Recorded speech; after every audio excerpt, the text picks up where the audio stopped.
Welcome. I'm Kelly, your holistic detox coach, and I want to help encourage you tonight. I was just thinking, I just finished one video and I thought I might as well come on and do another one because, yeah, I want to show you, I want to encourage you with something. As I was thinking, in our group, we're almost 900 strong of women around the world. I love this because we can make an impact right where we are. And when I want to focus more on the fasting and cleansing aspect of holistic healing. And so as we do that, we posture ourselves. But I want to show you a little trick that I've learned over the years of over 25 years now, I think. Let's see, I was about 38 when I started fasting and cleansing, and 66 now at the time of this recording. And but it's a little small trick, but it's how to speed up your detoxification and how to slow it down. And when you're cleansing, because remember, when you're fasting, you're always cleansing. But when you're cleansing, you're not always fasting.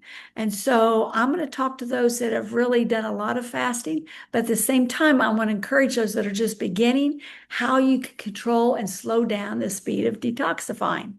And so I'm going to share something with you, something that I've put together that's been very helpful. I've done it a long time ago, but I was able to create this, and it's a lot more colorful, a lot more fun.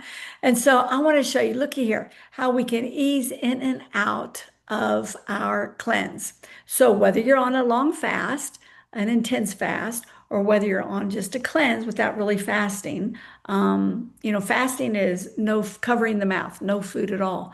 But there's all these different degrees of fasting and cleansing.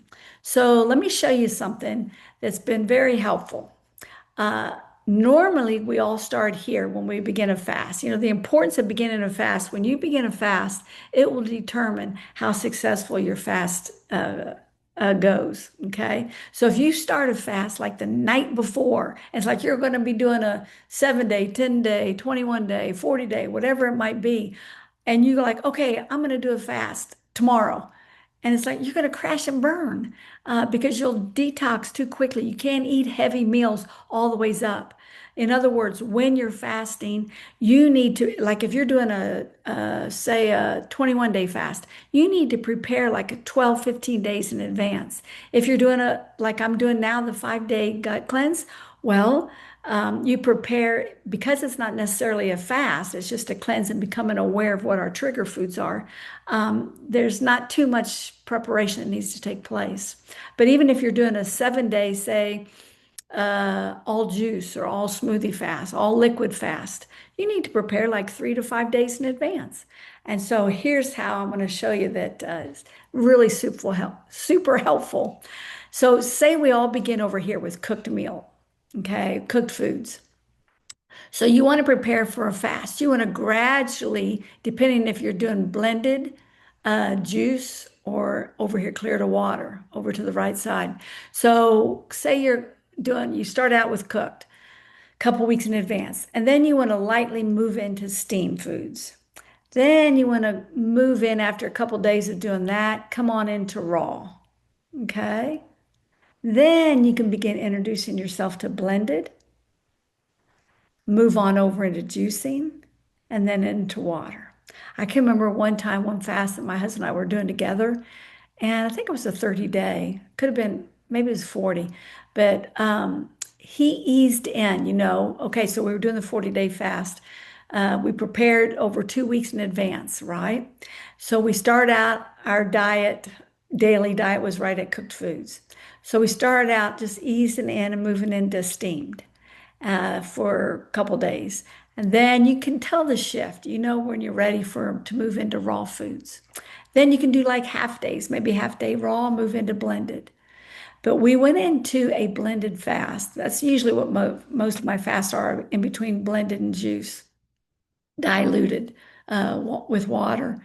And so my husband, he went on into blended, and then he went into like juicing for like a week or so. Then he went into a water fast for a couple days.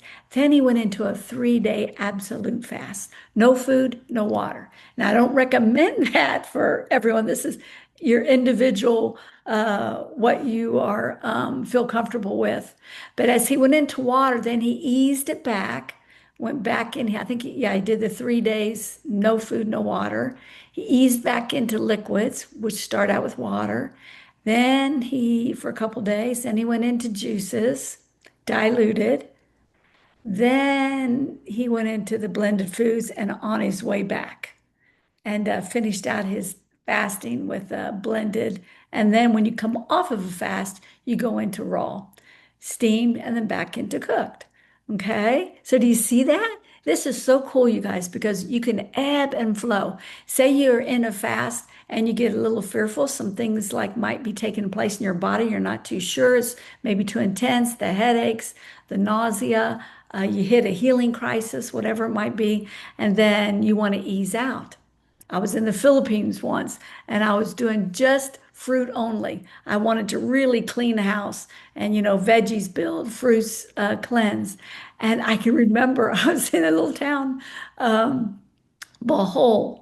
And believe me, you know what that sounds like. Man, it was the worst time of my fast because I went into, it was 30 days and I was doing just the fruits only. I started out, with whole fruits and then went into juicing. But I hit a spot, and this was before I even knew about healing crisis. But I hit a healing crisis, and usually it's like a gut on diarrhea, headaches. It came on strong with me to where I was just knocked out in bed.